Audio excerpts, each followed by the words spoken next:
NFL Combine getting underway in Indy later this week, and our next guest is going to be there. He covers the NFL and the New York Jets for the New York Daily News. Antoine Staley joins us right now here on Mad Dog Sports Radio. And Antoine, I'm going to get right to it. Last year, I got dinner with you, and we went to one of the famous steakhouses in Indianapolis, and you tried a famous shrimp cocktail, and it basically brought you to tears. Are you ready for round two this year?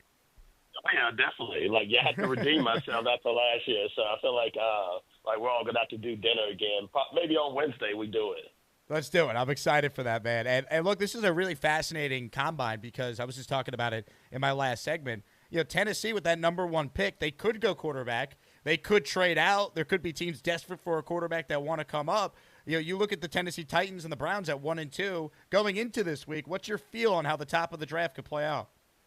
I still think you got to take a quarterback if you're Tennessee, because I think, to be honest with you, if you don't have a quarterback, you don't have your quarterback situation straightened out, then I don't think it really matters. I think you can try to put around these good parts there. I know Drew Carter is out of this world. I think he's probably the best player in this draft, from my estimation, but you got to have, like, especially in the AFC when you're going up against Josh Allen and Patrick Mahomes and, you know, Joe Burrows of the world. Like, you need a quarterback.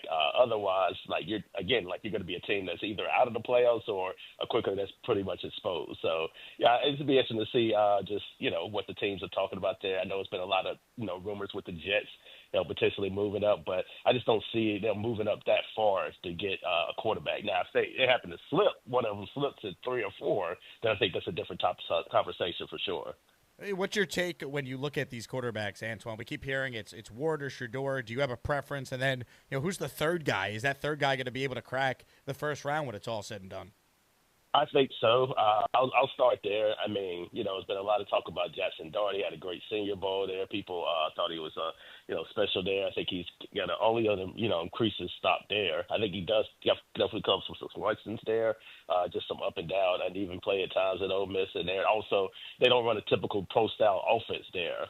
Lane Kiffin does. But, you know, he definitely has the talent there, good enough for him to get you through. But, yeah, I think some team, probably later round one, is going to take him. I think taking him, like, it's team like the Jets at 7. I won't know if I would feel comfortable taking him that high, but yeah, I definitely think he's gonna, you know, make his way in the first round. And to your first question, yeah, I think I like Cam Ward. Like, I think Cam Ward is the best quarterback in this draft. I think he has a little bit of, you know, tendency to kind of a little bit gambler there, in, you know, coverage situations, but overall, just the talent and just what he can bring with his legs too as well. I would just take him a little bit over Shador, even though Shador I think is a really tough player, and I do like the fact that he can throw in the pocket. But, you know, I give the edge to Cam Ward at this time. You said that you believe Abdul Carter is the top player in this draft. Yep. Your thoughts on Travis Hunter? Is he far away in your mind, and do you see him as more of a corner or a wide receiver at the next level? I think it's 1A and 1B, but yeah, I definitely say Travis Hunter is right there with him there. I think he's going to be a cornerback because I think, you know, I don't think he's as good of a wide receiver as he is a corner. I think he is an NFL wide receiver, but he's going to be exceptional as a cornerback and one of the best in the game right off the bat, I believe. So, yeah, I think you're looking at the team like the Patriots. I think makes some sense there. I know they got Christian Gonzalez, but, you know, to have Mike Vrabel understands the significance of having 2 slot down corners, you know, one on each side. So I definitely think you can see him there. We're talking with Antoine Staley, covers the NFL and the Jets locally for the New York Daily News. He'll be on site at the NFL Scouting Combine, which gets underway this week in Indianapolis. You know, besides college, you know, prospects, testing, and everything that goes into it, we know the Combine is where a lot of the discussions for trades and potential free agent contracts really starts to get underway. What do you make of the Matthew Stafford story, Antoine? Do you actually see a scenario where the Rams would actually move on from Stafford?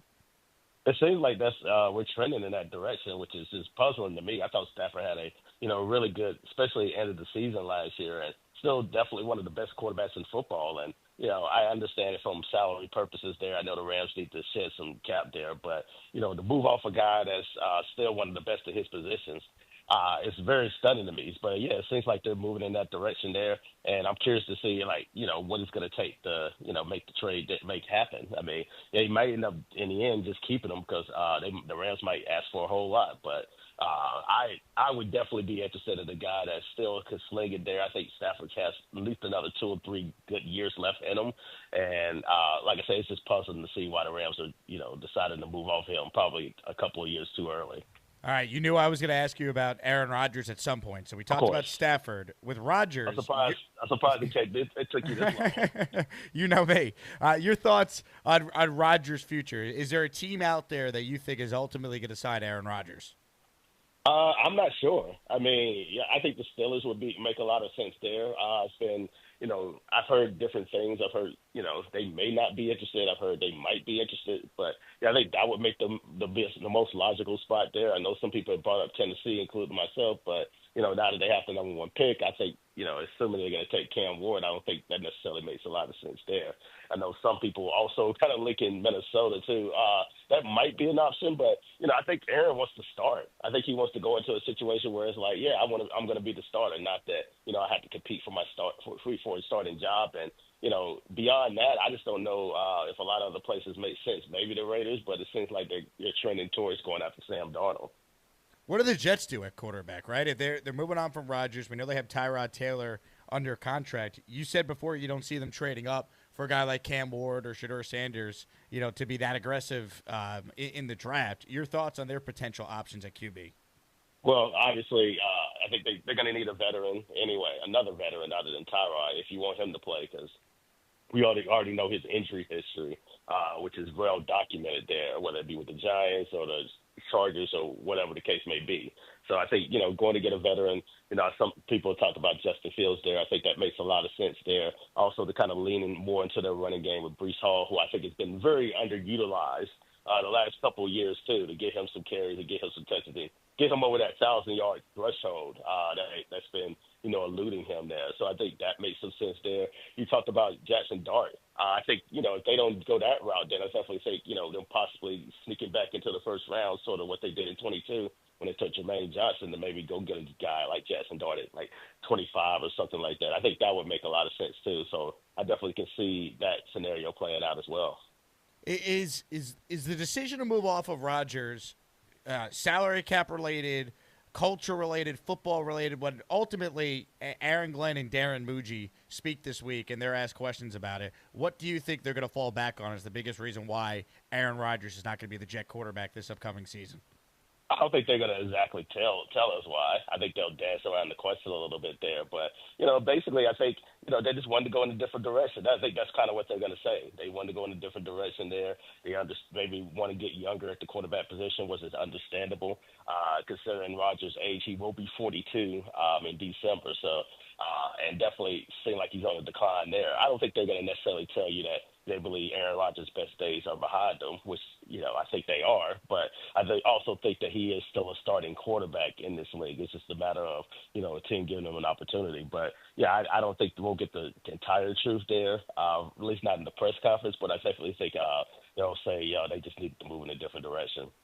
Antoine, besides, quarterback and who's replacing Rodgers, what to you are the other big things to watch from the team you cover up close, a Jet perspective during the Combine? I think wide receivers, because I think outside of Garrett Wilson, because I fully expect Devontae Adams and Allen Lazard to both get released. I think that's a questionable position, too. You look at right tackle, I definitely think, that could be the potential option at number 7 because it doesn't seem like Morgan Moses is going to return there. He obviously battled some injuries last year. He is getting older there. I probably would bring him back for a stopgap year, but maybe, it seems like now that we have a new regime in there, they're probably thinking of just turning the page and just starting out first there. And then in linebacker, I mean, we have some questions there. Jamin Sherwood is a free agent there. The future C.J. Mosley is, in question too as well. So basically you just have Quincy Williams who, is going to go into the last year of his deal and nobody else really. So there's definitely some big questions there they have to address too as well. I know you're a big draft guy, Antoine, so give me some players that you're personally excited to get a chance to speak to or are personally excited to see how they test out with some of the drills at the Combine this week. Oh, you definitely got to go think Brandon Graham from Michigan, definitely one of my favorite players in the draft there. Somebody that's, can do it all. Just the best defensive tackle, I believe, in the draft this year. And, I definitely think, he's somebody I think, if you look at the potential options for the Jets at 7, I definitely think that's an option there. Jalen Walker from Georgia, very versatile guy, can use him as an edge, also just be an off-ball linebacker there. I'm definitely think that's an option for the Jets too, especially considering, their need there at the linebacker position too as well. And then a guy, Derek Harmon, I think is getting a lot of praise there.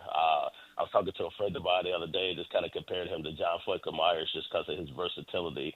You can line up with all 4 different positions on the defensive line there, and really good run attacker as well, and also can pressure the quarterback too. So those are guys I'm definitely interested to see and talk up close and personal and talk with this week. Antoine, I will see you this week, and hopefully the shrimp cocktail doesn't get the best of you for a second year in a row, right? Yeah, let's hope not, Dan. All right, Jake, thank you, man. You got it. Antoine Staley does a great job. He covers the NFL and up close the New York Jets for the Daily News. With us there.